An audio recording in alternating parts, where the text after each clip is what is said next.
A neutron bomb, also known as an enhanced radiation weapon, or WO, is a type of thermonuclear weapon that's been customized to optimize the lethal release of neutron radiation, delivering a greater impact on immediate surroundings than the explosion itself. This release of neutron radiation is a result of the nuclear fusion process. The primary destructive power of the warhead lies in the neutron burst, engineered to pierce through enemy armor more efficiently than a conventional warhead, thus amplifying its lethality on the battlefield. Histories trace back its development to the United States in the late 1950s to early 1960s. It emerged as an instrument of warfare with minimal collateral damage, devised for use against large Soviet armored divisions. Considering its battlefield would likely include Allied countries like West Germany, the diminutive physical damage it caused was considered a significant advantage. The first operational deployment of EROS was in anti-ballistic missiles, ABINs, where the neutron burst would trigger the premature partial fission of nearby warheads, making them ineffective. For this to be effective, the ABM had to explode fairly close to its target. These types of warheads were fitted into missiles such as the U.S. Nike X-Systems Sprint missile and are believed to be in the Soviet A-135's 50-36 missile.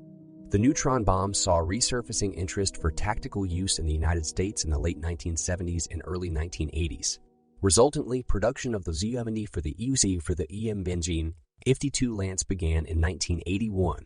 However, the resurgent anti-nuclear movement of the time led to widespread resistance against the neutron bomb, to the point where European leaders refused to allow it on their territories. Notwithstanding opposition, U.S. President Ronald Reagan authorized creating the WE-73, which stayed in the U.S. arsenal until 1992, before being dismantled in 1996. In standard thermonuclear weapons, a small fission bomb is encased within a larger chunk of thermonuclear fuel, typically lithium deuteride, all encased within a sturdy, radiation-resistant case. This case traps the fission bomb's energy for a short duration, enabling it to heat and condense the main thermonuclear fuel. The case is usually made of either depleted or natural uranium metal, as the thermonuclear reactions emit a significant number of high-energy neutrons that can instigate fission reactions. Such reactions can considerably amplify the reaction energy. Up to 50% of the total energy in typical designs comes from casing fission events, resulting in a fission-fission-fusion design. The neutron bomb differs in that its casing is consciously chosen to either accelerate neutron production or remain transparent to neutrons. This results in the thermonuclear reaction's neutron burst escaping the bomb before the actual explosion. By meticulously designing the thermonuclear stage, the neutron burst can be maximized while minimizing the impact of the physical explosion. This ensures the lethal radius of the neutron burst exceeds that of the explosion itself. Moreover, the rapid absorption or decay of the neutrons allows the post-attack area to be reoccupied swiftly. The narrative primarily deals with the development of neutron bombs, also referred to as enhanced radiation weapons. Samuel T. Cohen from the Lawrence Livermore National Laboratory is considered as the brain behind such bombs, with concepts established around 1958.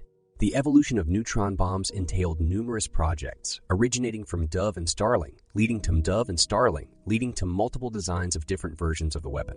The process saw numerous crucial decisions, eliminating certain designs in favor of others, along with regular testing and modifications.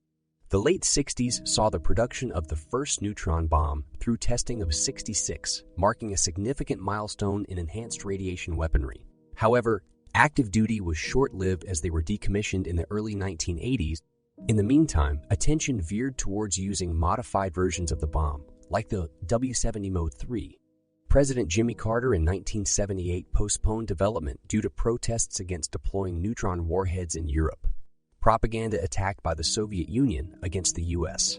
for its neutron bomb resurfaced after President Reagan resumed production in 1981, and concurrently, Strategic Defense Initiative was propelled. The United States is known to have deployed 3 types of enhanced radiation weapons, namely the DU-66 warhead, the U-70 Mode 3 warhead, and the W-79 Mode 0. The Cold War's conclusion led to the retirement of the latter 2 types under President George H. Bush's reign in 1992. The text concludes with the Cox Report, as of 1999, stating the U.S. has never deployed a neutron weapon, further referencing the theft of classified design information of an enhanced radiation weapon, a claim that remains uncertain in nature. In the narrative of neutron bombs, the PAX in India successfully produced numerous versions of the low-yield weapon, as Butt declared. This capability was acknowledged by the Indian government in 1999. No country appears to be using them aggressively now, yet any thermonuclear warheads with dial, a yield options of around 10 kilotons or less, driven primarily by fusion reactions, can be utilized as neutron bombs. The Soviet Union, Russia, inheritor of USSR's Neutron, armed Abe-3 Gazelle missile program, is the only known nation to have a dedicated neutron warhead deployment. This anti-ballistic missile system, active since 1995 and tested biennially since then, contains at least 68 warheads with a 10 kiloton yield each and safeguard the intended targets, particularly Moscow, from nuclear attack. Israel was also reportedly manufacturing neutron bombs en masse by 1984. As per Mordecai Vanunu, the 1977 revelation of the U.S.'s plan to arm its military with such devices triggered widespread controversy. Harold Brown, the director of Lawrence Livermore National Laboratory, and Soviet General Secretary Leonid Brezhnev, terming neutron bombs as a capitalist bomb, highlighted their unique intent: to kill humans through radiation while sparing property.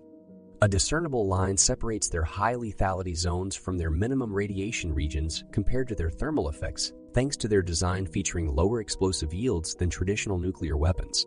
However, their yield, restricted to a maximum of about 10 kilotons, inhibits their ability to radiate ample neutrons beyond their lethal blast range, unlike high-yield nuclear weapons.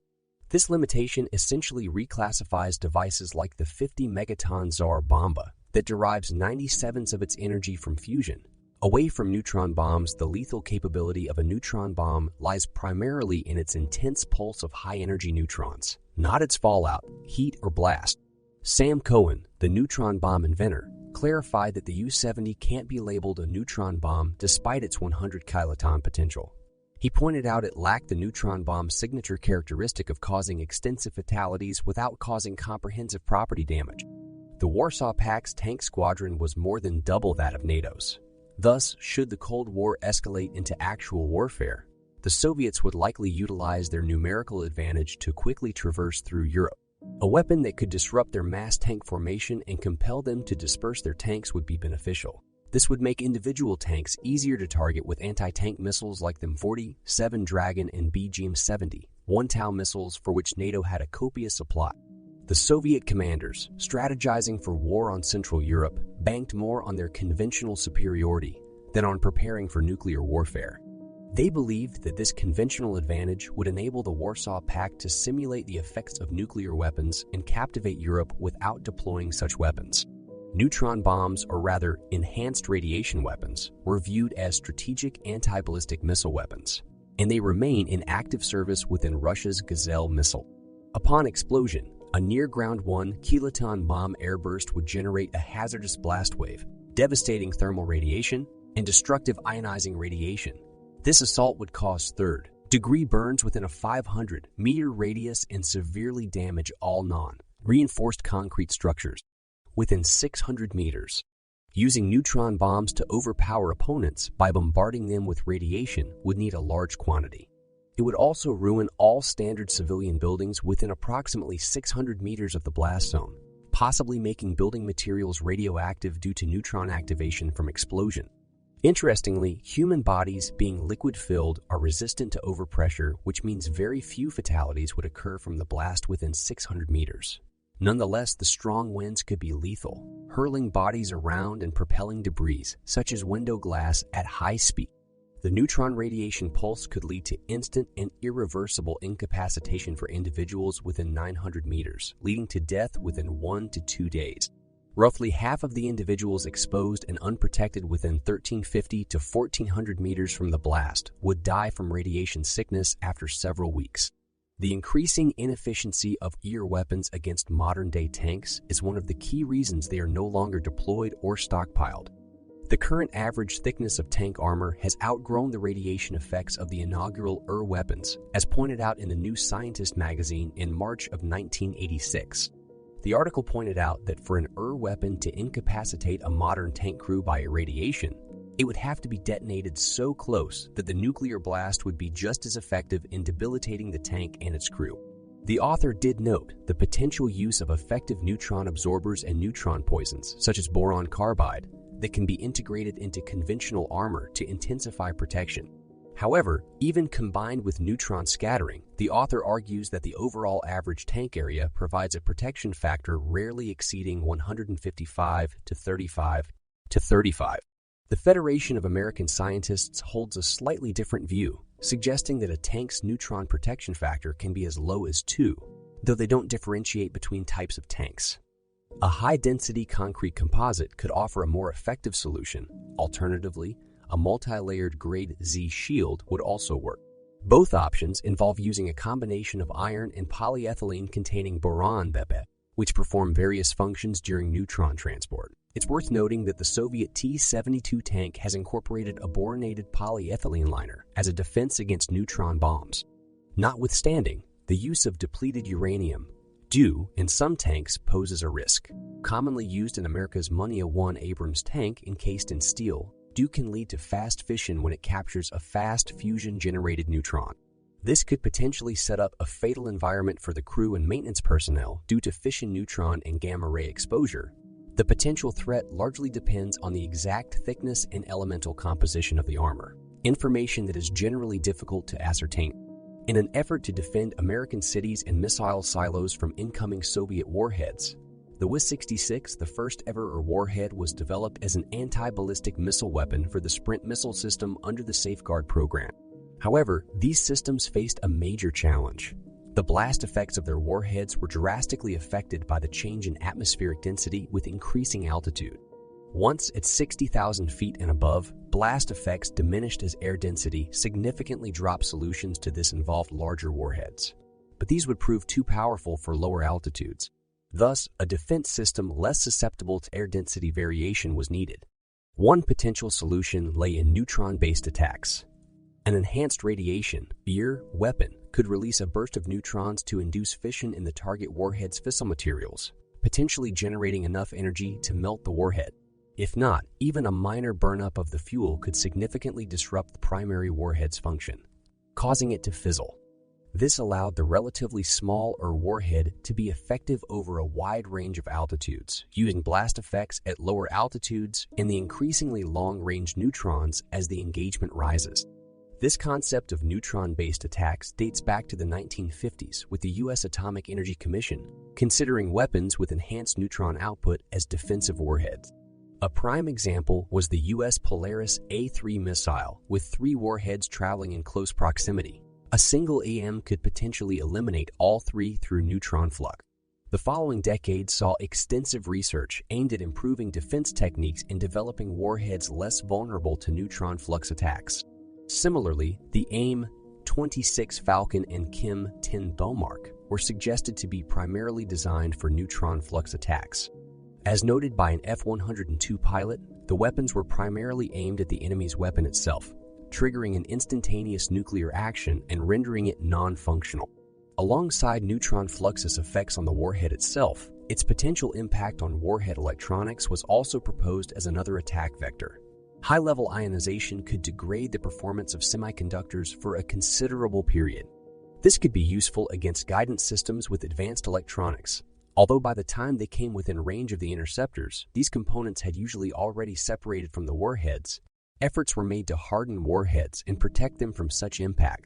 In this context, Li-6 lithium-6 hydride was suggested as a countermeasure to harden nuclear warheads and reduce their vulnerability to externally generated neutrons. Despite these challenges, considerable progress was made in realizing and developing our warheads, an integral part of our national defense arsenal. In 2012, Lord Gilbert, a British Labour peer, proposed a strategy to ward off infiltration in the mountainous regions along the Afghanistan-Pakistan border.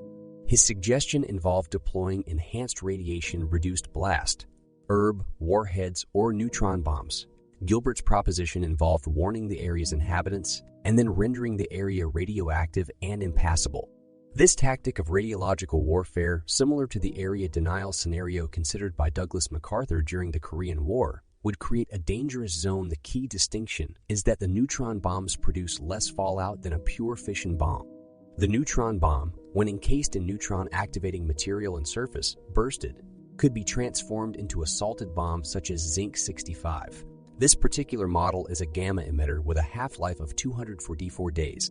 Just like the typical features of a neutron bomb, a fusion bomb would generate a smaller atmospheric blast wave than a pure fission bomb, both having a substantial overlapping effect.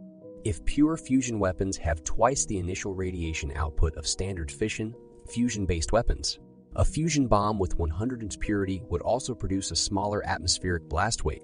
This is due to the fact that proportionally more energy from ADT fusion reaction is allocated to the generation of uncharged neutrons rather than charged particles, such as alpha particles. There's been an array of such enhanced radiation warheads developed before, such as Warhead 66, a sprint-enhanced radiation model by Los Alamos. Other ballistic missile warheads include WISTI 4 and Wesavini Mode 3 by Los Alamos and Livermore, respectively. Livermore also developed artillery like U-79 Mode 0 and Wadey 2 Mode 0.